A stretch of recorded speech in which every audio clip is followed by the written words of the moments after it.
ज्याने आयुष्यभर एसटीचं स्टेअरिंग त्याच्या हातामध्ये धरलं त्याने त्याच्या मुलीच्या गुलालाचा हार सुद्धा आपल्या गळ्यामध्ये घातला। तो सुवर्ण क्षण आला।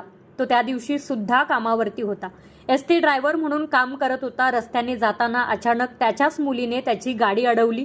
अचानक मुलगी एक घोळका घेऊन समोर आली आणि अचानक बापांना खाली उतरून बापाच्या अंगावरती गुलालाची उधळण केली। हा सुवर्ण क्षण ज्या एसटी कर्मचाऱ्याच्या आयुष्यात आला तो एसटी कर्मचारी म्हणजे संजय तोडकर। आयुष्यभर एसटी चालवून त्याने कष्टाचं पाणी याच्यासाठी, रक्ताचं पाणी याच्यासाठी केलं होतं की आपल्या लेकरांनी मोठं होऊन काहीतरी बनावं, आणि लेकराने तो सुवर्ण क्षण, तो सुवर्ण दिवस दाखवला। प्रतीक्षा संजय तोडकर हिची ठाणे ग्रामीण पोलीसपदी निवड झाल्यानंतर ती वाकारे फाटा येथे तिच्या वडिलांना भेटायला गेली। भेटलीही त्यांच्याच पद्धतीने, ज्याने आयुष्यभर गाडीमध्ये बसलेल्या प्रत्येक प्रवाशाला त्याच्या घरी सुखरूप पोहोचवण्याचं काम केलं।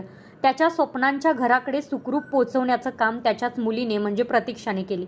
प्रतीक्षाचा हा गुलाल उधळणीचा व्हिडिओ सोशल मीडियावरती प्रचंड मोठ्या प्रमाणात व्हायरल होतोय। कदाचित तुम्ही या व्हिडिओमध्ये काय पाहिलं हे मला माहिती नाही, पण मी त्या व्हिडिओमध्ये पाहिलं ती गोष्ट होती ज्या एसटीची सेवा करून तिच्या वडिलांनी तिला कमवून घेऊन आयुष्यभर सक्सेस होण्यासाठी तिच्या पाठीमागे खंबीरपणे उभे राहण्याची ताकद मिळवली। त्या एसटीला हार घालून तिने त्या एसटीचाही मान केला आणि तो हार त्या वडिलांच्या गळ्यात घालून वडिलांच्या कष्टालाही मान दिला। कदाचित हा सुवर्ण क्षण एका बापाच्या नशिबात येणं त्याच्यापेक्षा सुवर्ण दिवस कुठलाच असू शकत नाही।